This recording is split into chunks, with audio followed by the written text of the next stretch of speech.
What's up, guys? I know. I keep leaving, and I'm gonna keep doing it, nigga. What? I'm gonna keep being a deadbeat, and what? What are you gonna do about it? Nothing. All right then. You can't beat me up. Y'all not gonna make me upload. So, but now though, before we start, I'm gonna have a time stamp in here somewhere. So if y'all want to skip to my review, we're gonna get to it. But I got a couple of things, of course, to say. Honestly, I just took a break for a multitude of reasons. I talk about it on stream all the time. I really just be on stream now, but I was doing pretty good on YouTube for a while. I was enjoying YouTube, but I just got overwhelmed and things started failing. So I just gave up on like around October. And once I gave up around October, I got dismotivated. And the thing, like, if you look at my videos, I was doing pretty well, like consistency and quality. It was just like I just was struggling to find a new way of like new form of content to do, right? Because most of my videos involve my friends, and it was just like my friends. I love hanging out with my friends, and they love kicking. Like, we all love kicking with each other. But the thing is, like, adding in like the YouTube content and like making it like a, oh, we need to kick it and we need to vibe for a video was like, you know what I'm saying, too much. I was asking for too much, especially when they didn't ask to sign up for that, you know what I'm saying? So I had to really just understand that, and then it was like, all right, niggas be busy, niggas not really interested in doing that. Shelf it and let me just find a new way. Let me just take time and research and do like a internal analysis of myself and find out what I like and like what is dear to me enough that I could make it into something for you guys to watch.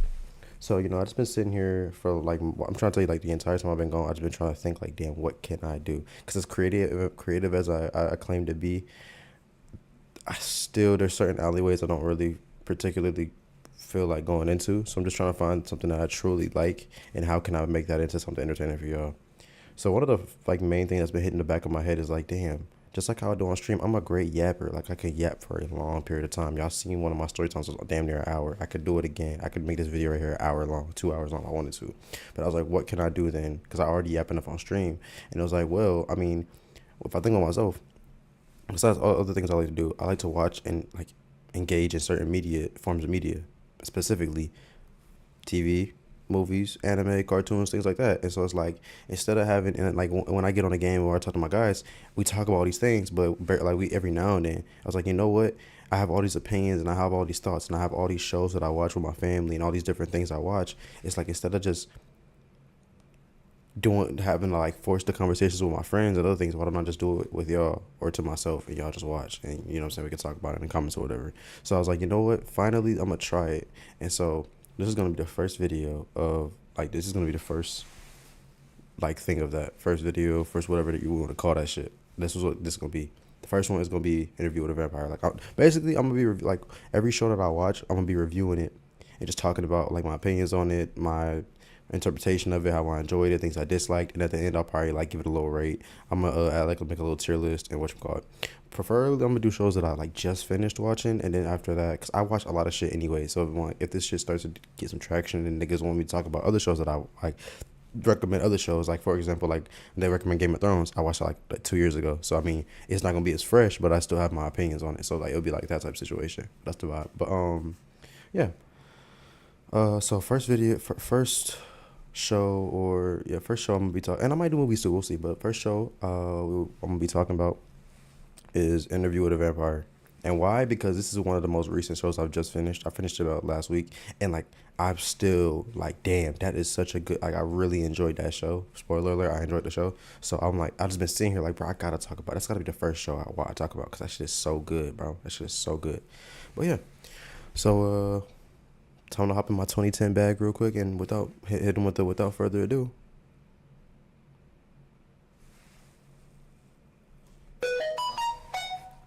Let's do it. This is the track car. I'ma spin it and burn on the asphalt. Give a fuck with that motherfucking bitch like. Well, you know they shit get took off. I just got on my shit, then I took. First off, Interview with a Vampire is, I have like my little notes so I can remember it. I want to have some sort of like order when I talk about things. I don't want to just yap, because I'm gonna forget everything I want to talk about. So yeah, Interview with a Vampire is a drama based on a vampire named Louis that invites a world-renowned book writer named Daniel Malloy to interview him about his life, death, and life in it / afterlife after his quote-unquote death, if you would say. And he also talks about like the events that led up to each of those things I just mentioned, up all the way to the current day, which is again in 2022. The show perspective switches from modern day 2022, which is when the season one dropped, to earlier century New Orleans, which is where Louis from. Um, so that's my written version of the description. But yeah, there's a little bit more. Like basically, there's like three main characters. It's Louis, well, four actually. It's Louis, Lestat, Daniel Malloy, and Claudia. Those are the four main characters you will see throughout all of season one and season two. Season two has like a change of certain characters, but that's like the main shit you're gonna see. But yeah, that's it for the description. Next up, I want to get into the pros, cons, what I liked about the show, what I didn't like about the show, what I think they could have improved on, shit like that. So first off, I want to give my clear and respect and base and praise to this show because let me find out who directed it really quick. Roland, I want to give a shout out to Roland Jones, Mark Johnson, Anne Rice, Christopher Rice, and Alan Taylor. All of those people are the producers and creators. Cause I mean, I know this show takes place is taken from a book or whatever. So obviously, but I want to give them a clear and honest, my sincerest respect and thanks to this show. This show is so good. I've never like before we get into like my actual pros and cons. I just gotta really just give them praise. Them, I'm gonna get into the actors and their respect as well later. But I just want to talk about y'all like for y'all alone right here. Y'all made an amazing show. I am so appreciative of this. This is a great watch. I really enjoyed this show. Episode 1 of season 1 all the way to season 2, episode 9. There wasn't a single moment where I genuinely disliked what I was watching. Now, as I'm going to talk about in my cons, there were a few like dragging moments that were like, damn, this is kind of boring. But I never once was like, wow, this show is like, I'm not enjoying what I'm watching.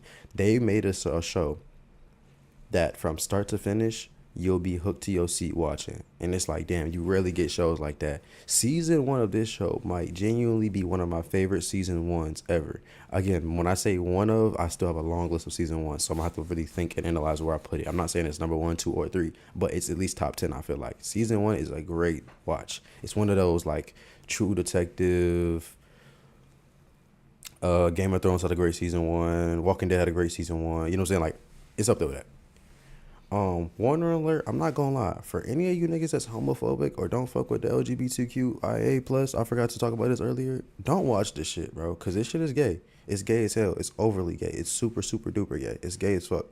It's Euphoria on crack. Like it's gay as hell. So if niggas got a problem with that, hey, God bless. God bless. Don't watch this show. You're missing out on a great piece of work because of your bias. This shit is overly cold. Give me 1 second. Whatever. Anyways, yeah. So if that's, I'm letting you know now. Do not watch this shit. But if you're a regular human that doesn't care about any of that bullshit, let's give it a watch. Great show. Now let's get into pros more pros along with like my respect. Greatest one, season 1's cool. Now let's talk about the acting. The acting performances from Jacob Anderson, Sam Reed, and Bailey Bass, and also of course, even though I'm not talking about season 2 yet, Delaney Hills, who also plays Claudia. Spoiler alert or whatever. Chef's kiss. I have to give my respect to each and one of them. Jacob Anderson was an amazing. His acting in that show was so good, man.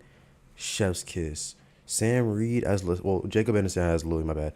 Sam Reed as Lestat. Even though I didn't read the books, Lestat like is one like all of these characters felt like they were like kind of how in Percy Jackson, the same way Walker and all of them played their characters to a T.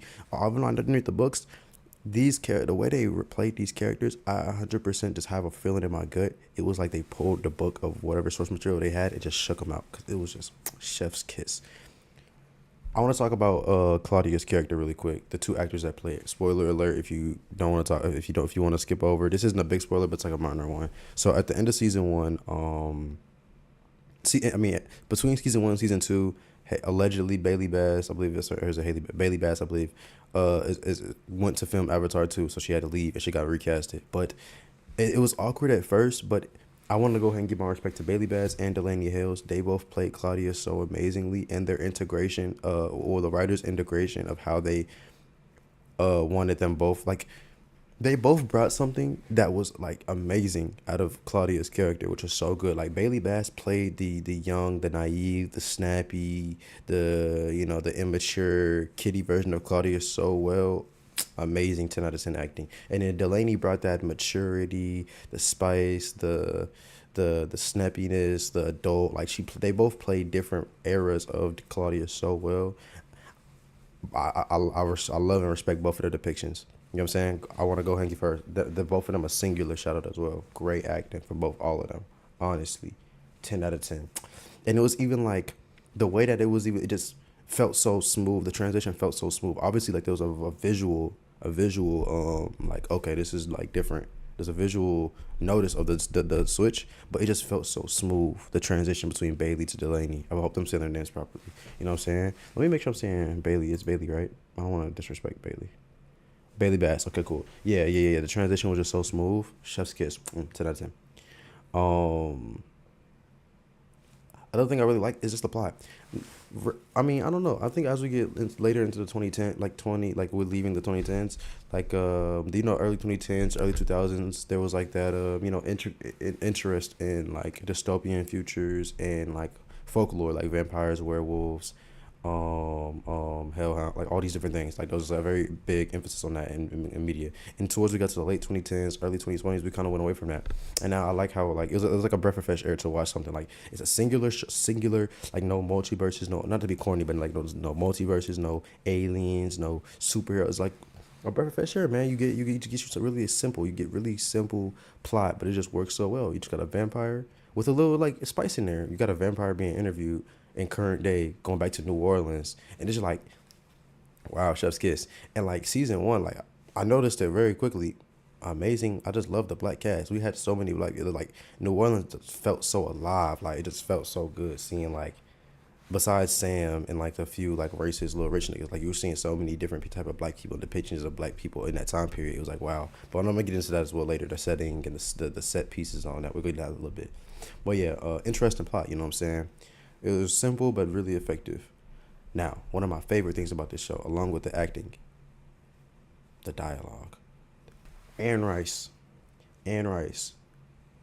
If I had a chance to send you all of my money on my bank account, I wouldn't. But I would give you a very large portion. Her script writing, her screenwriting, however you want to say it, her choice and the dialogue choice and whoever else was behind it, not just her, chef's kiss. There are so many gems and beautiful moments in the writing of that of Interview with a Vampire that I just gotta say like, oh my god, like so much. It's just all like there's a bigger word that I want to use than beautiful, but like it was just beautiful, like. Perfect example. Season 2. I remember this isn't beautiful, but like let's talk dialogue. Like in season 2, they get into an argument, Claudia and Lestat, because somebody finds out that what somebody important to Louis. Not I said Lestat. Somebody important to Louis finds out about what happened with a character at the end of season 1, and the argument between Claudia and Louis was just great. The tie back to me and you. She was like you and me, and then she went you and fucking him, and then she went always. You chose another one over me, and the emotional acting, and just even though the words are so loaded, you chose another one over me. It was just so powerful to show like the frustration and anger and all the anger she's been holding in about like how, again, I'm playing second fiddle to another one of your lovers, and it's just like what the fuck, bruh. Or even like when they're on trial for whatever they're on trial for, and Claudia's lover says to her, he says, what do you plead? Do you plead guilty or renounce her and whatever and become part of the covenant? And she goes, Claudia is my coven. Claudia is my love. Claudia, like, you know what I'm saying? It was just the beauty and the power in that moment. Or like in episode 1 when Louis and Lestat are at the church, and Lestat is trying to not seduce him, but yeah, basically just trying to seduce Louis to become a vampire, and he just goes and he was like, "Be my companion, Louis." What did he say? Be my companion, Louis, and be and all that beauty that entails, or something along those lines. Like it was just, or it's like the one where Lestat and Louis are on the bench, and he says to him, well, not on the bench, they're standing. He was like, "There's a veil now between us, but it's a very thin veil. where I press upon your longing. Like it's like fucking Shakespeare, bro. It's like these niggas was. It's like bro. I swear to God, these niggas on some Shakespeare shit. Like these niggas talking like, on, bro. I'm like, yo, my jaw dropping. Bro. I swear to God, I told my girl I was like, I ain't gonna lie, like my vows don't sound crazy because I'm most definitely finna be stealing this shit for stealing this shit. I'm gonna be putting all this shit in my vows because, bro, them niggas was cooking up some Shakespearean 10 out of 10 perfect dialogue. I'm like, what the fuck am I hearing? I'm over here. I ain't gonna care for a second there. I start falling in love with that. You know what I'm saying? I start falling in love with that. I'm over here looking on screen reading the subtitles. I'm like, damn, maybe I should let me be your companion. You know what I'm saying? Like, what, bruh? What, bruh? Come on now. I love the next thing we'll talk about. I want to talk about the set pieces, set design, however you want to talk about it. I love the set design of like New Orleans. Obviously that's like real fucking New Orleans, I'm assuming, but like still just like set pieces, the way it looked visually, the like the filters, the colors, everything just looked so bright and beautiful. Like it just looked really nice. I really like the visual look of Interview with a Vampire season 1 and 2. Even the clothing, like the clothing looked really nice. Like it's like a really visually appealing show as well. It looks really good. Not gonna lie. Another thing I really enjoyed was the consistency. Rarely when you have a show that relies so heavily on flashbacks or different like a jump in different time periods, is there a consistent enjoyment or interest. Am I cross-eyed? Oh my God. Is there a consistent interest held in every single part of like the series, especially when there's like heavy flashbacks. So like, you know what I'm saying? For example, like a show like this where half of it is not a decent, it's like 60-40. 60% of it is told from a flashback, and then the other 40 goes back to current day. It's like, damn. Or like, okay, perfect example. When I was playing Assassin's Creed 3, that's a game that relies heavily on flashbacks. So in Assassin's Creed 3, what's his name? I forget the main character. There's sometimes when he's in current day, then most of the time he's in Connor's mind back in the old Europe. You know what I'm saying? To compare to current day. And it's like in that game, it's like, bro, I hate playing fucking current day. What's his name? That shit was fucking ass. Send me back to modern day. I mean, old times when I let me play Connor some more. In this show, there's not that problem. When it's old 20th century Louis and Lestat, chef's kiss. I'm enjoying it. 2022, when Daniel Malloy is having these snippy little remarks back and forth, chef's kiss. I was enjoying it. I'm like, okay, damn, I'm liking both sides. Another thing, let's get into Daniel's character. Like, I love Daniel. Daniel's amazing. Again, we go back to the writing, the script, the dialogue. Bro, this nigga, I remember one time he was like, I'm not gonna lie, Claudia is basically looking like you. I forgot what he said, but it was like a little snippy little sly remark. Or the part where after he finds out a certain character isn't who he said he was, he goes around trolling who the guy was faking around. So he was like, hey, okay, the spoiler, you can skip over for like 20 seconds. He's like, hey, real Rashid. So are you sure you're the real one then? Or what about the other guy? Because I don't trust, like, you know what I'm saying? He's just trolling now about how, like, one of the Rashids is fake. Like, I love these little moments, little banter. Like, every single character in the show just works for each other. And it's so well. They bounce off of each other so well. Daniel, sorry, I'm going to go into tangents. I'm not going to lie. This is how I be yapping. But Daniel works so well off Louis. He's like the chaos to him and fucking Rashid are beefing. He fucking hates Rashid. He's beefing with him the entire time, throwing slick little remarks. Him and Louis, when Louis would like glaze Lestat, Daniel would be like Oh yeah, he was like a slave in his master, but at night you guys are equal. Like the little sarcasm, I fuck with that too. Like that was great. But yeah, that's not important. Great plot. I want to say in season 2, I want to talk about like it's not spoiler. I'm gonna do my best to avoid the spoilers. I don't know.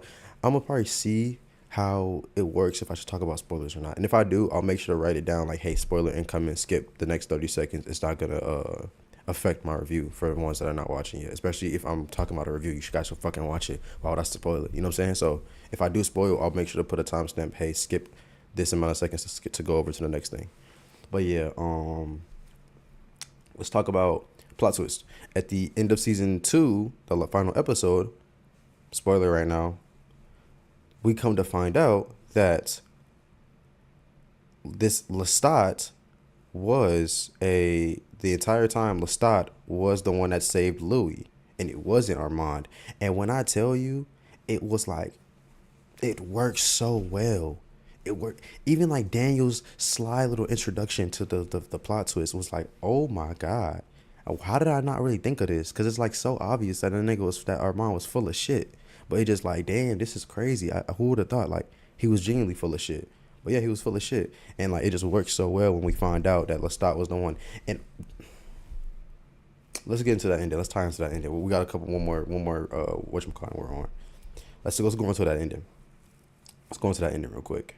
Them last 3 minutes when after Louis finds out the truth and Louis heads back to New Orleans and finds Lestat in that weak ass house. Lestat, you not slick. I know you wasn't sad for them 70 years. I seen that trailer for season 3. I know you was over there chilling, living your best life, going on tour, being a rock star. Don't play with me acting like some, oh, I've been so sad. We know you was living your life, bro.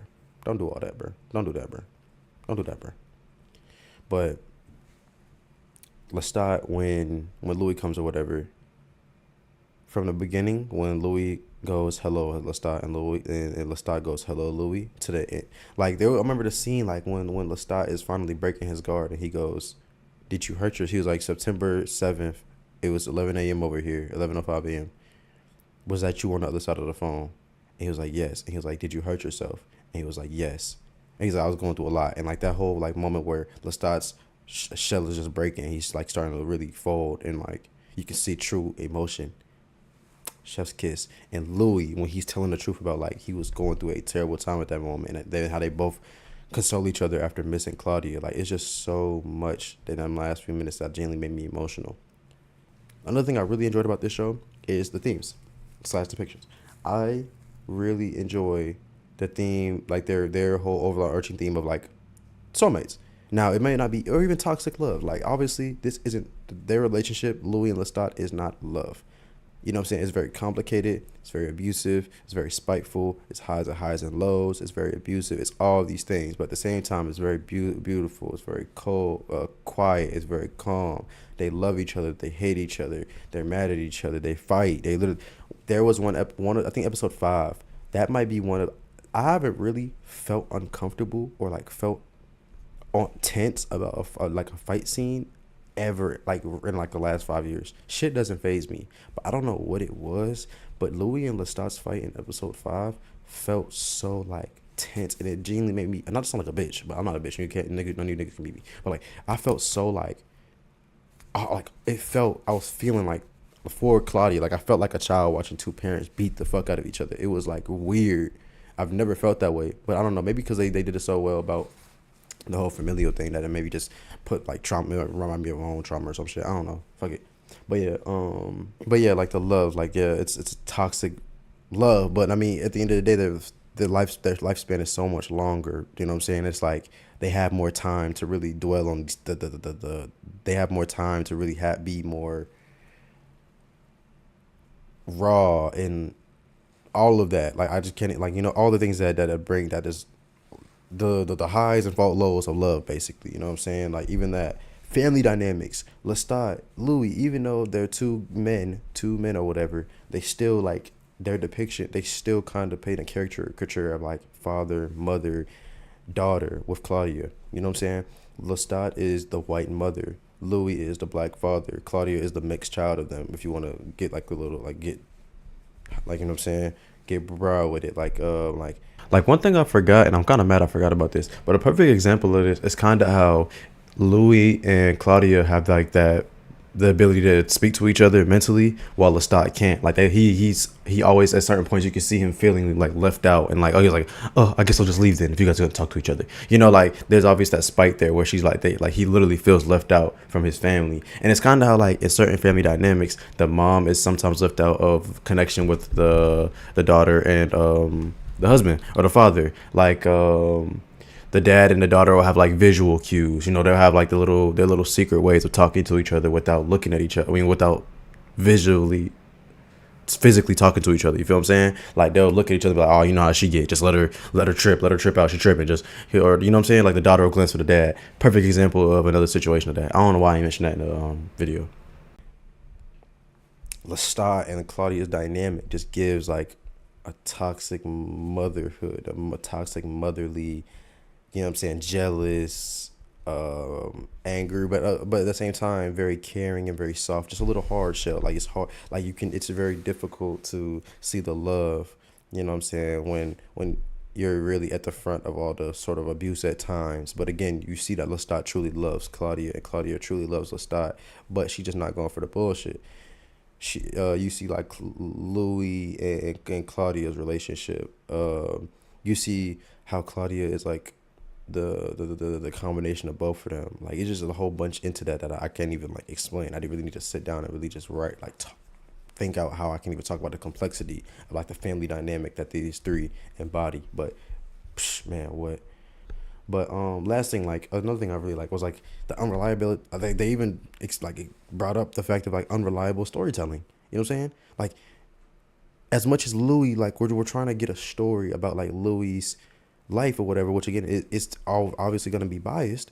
It's like we still root for Louis because he's the main character and he plays like a victim role. But then we also see like Louis is mentally ill. Louis had so much trauma and has so much shit happen to him in his life. His mind is mentally fractured. There's multiple episodes and multiple scenes and multiple moments where Louis expresses pure confusion and pure forgetfulness and pure like a misunderstanding of a misinterpretation of different events. And we start to see that unravel throughout the entirety of the show. And we see like in season 1, we see Lestat as this beautiful, amazing man, amazing lover, and boom, just this evil tyrant or whatever. But in season 2, we see like, I was thinking it was episode 7, I believe, and we just see Lestat now as this flawed character who, from his perspective, did his best that he could, but you know what I'm saying, was flawed. He had flaws, he had problems, you know what I'm saying?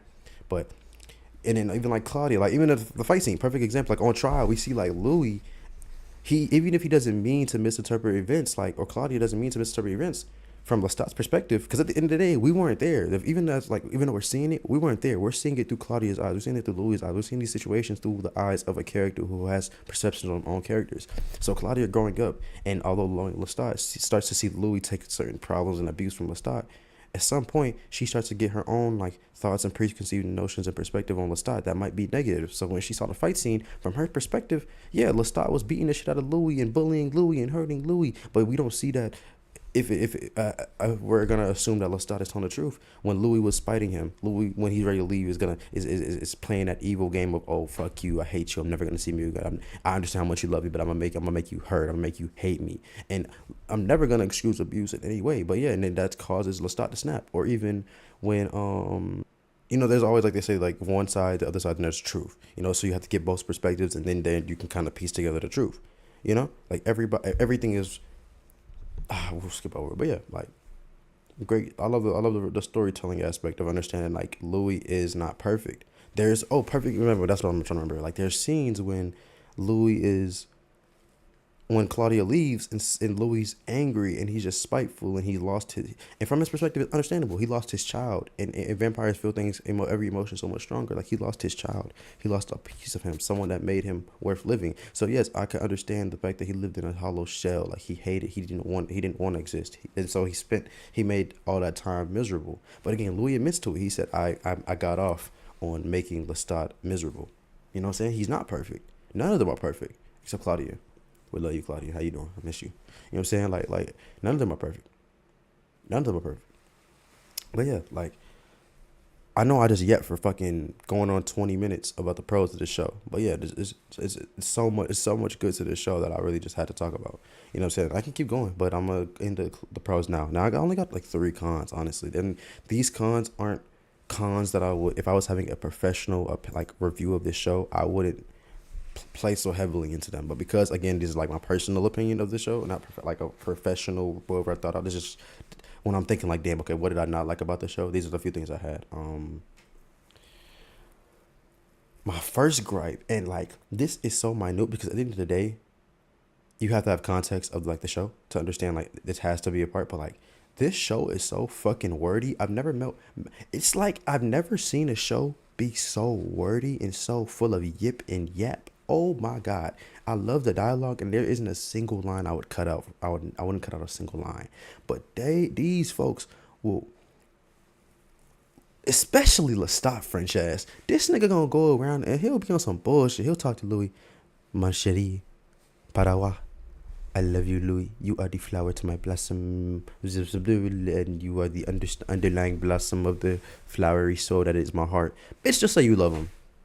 Bitch, just say you love him. God, like these, I swear to God, bro. Every sentence that had, like, every time Louis and Lestat would interact, these niggas would just like add like an extra 30 words. It's like when I'm doing a fucking thesis for college, and these niggas, I gotta use Grammarly, and I gotta go on AI and have these niggas like add extra 20 words. Like these niggas will just yap. Like, what the fuck are you saying? Like, there's multiple situations. I'm like, what are you saying? Dead ass. Bro? What are you saying? I don't know what these niggas were saying. It was frying my shit. Like, I'm like, damn. But like, I'm just overreacting. It wasn't that bad, but like, that's a con. I was like, damn. But again, it's the context. These niggas are living like in 20th century. Lestat is like a 300-year-old vampire. Of course, he's from fucking Shakespearean days. Of course, he's gonna talk like that. You know, it's just context. But as someone that's like, fuck, that's a, you know, y'all can see where I'm coming from. Cool. Again, this is context of the show. I understand. It's a very vital point to part of her character, but it took me a very long while to adjust to the fact that like Claudia was 14 when she turned into a vampire. So that means like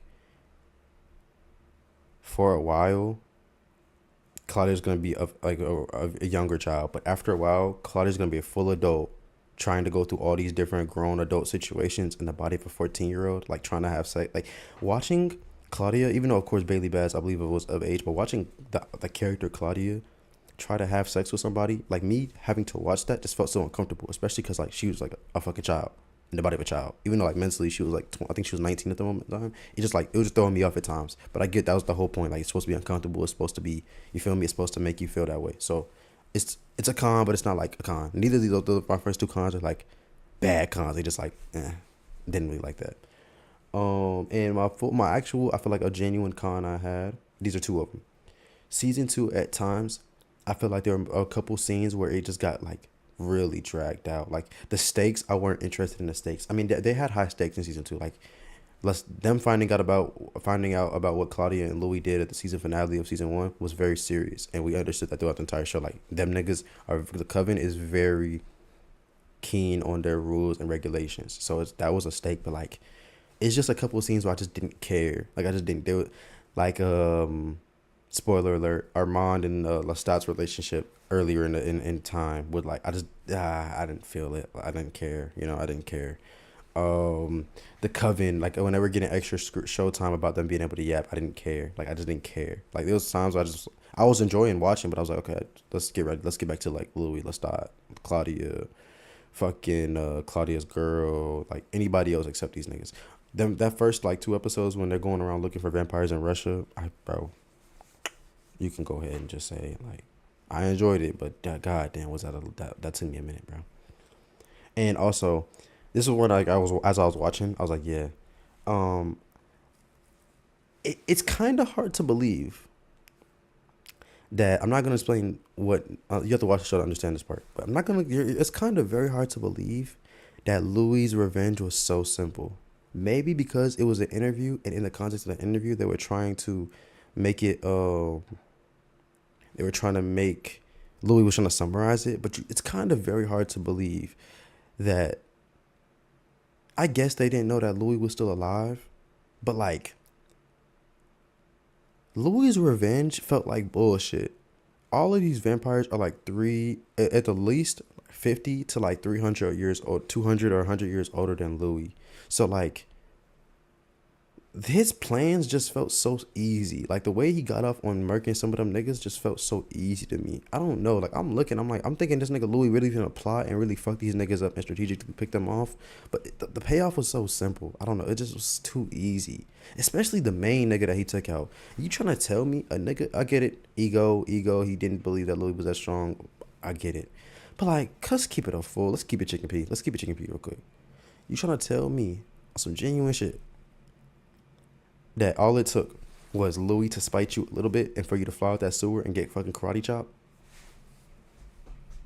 I get it, ego, anger issues, but still, bro, you're this much stronger than him, this much long. Like, you feel me? Like, I don't know, bro. I don't believe that bullshit. But yeah, those are my only pros and cons. But finally, we are done with our yaps. All in all, great show. Amazing show. Damn near 10 out of 10. You know what I'm saying? Me being picky is the only reason I'm not putting it at 10. I give it a smooth 9.7. But before we do that, I want to... All right, so we have... This is what I'm going to do after each review. I'm going to come over here and I'm going to, like... every review, I'm going to add a show or whatever to the list. But I'm going to put Interview with a Vampire Man, that's season 1, man. Season 1 was a perfect season, 10 out of 10. Season 2, give it a smooth 9. We're gonna put that at low S tier, or do I want to do high A tier? My personal opinion, 9. I think I gave it a 9.71 out of 10. I want to put. We're gonna see how season 3. As of right now, list can change. I want to give this a high A tier. Depending on how well season 3 is done, which I believe is gonna be great, we might have to change it around. But for right now, I want to give this show a low S tier, high A tier, high A tier, high A tier, very high A tier, like A plus type shit. This is where I want to put it. A plus. Interview with a Vampire, great show, great show. You know what I'm saying? 9.7 out of 10. 10 out of 10 would have recommended to anybody. The only reason I wouldn't recommend it is if you're a homophobic person. That's the only reason I wouldn't want to recommend this, because they are very gay. But if you're, like I said, a regular human that can sit through that doesn't care about bullshit and just wants to enjoy good shows made by good people, made by good actors, regardless of sexual orientation, like a regular person should, get that show a watch, man. If you guys really fuck with this new idea I'm doing, just let me know in the comments and we'll go from there. But I'm gonna try to we'll see, maybe like 1 or 2 reviews a week. We'll see, because this is easy. I can easily do this. I just gotta like consistently do it. But yeah. Let me know if you guys fuck with this new series, new idea. But other than that, I'm gonna see you on the next one, bro. Y'all stay safe. I know it's snowing outside. It's cold. Y'all stay safe out there, man. God bless. Hope everybody has a great day. I fell in love with the bitch.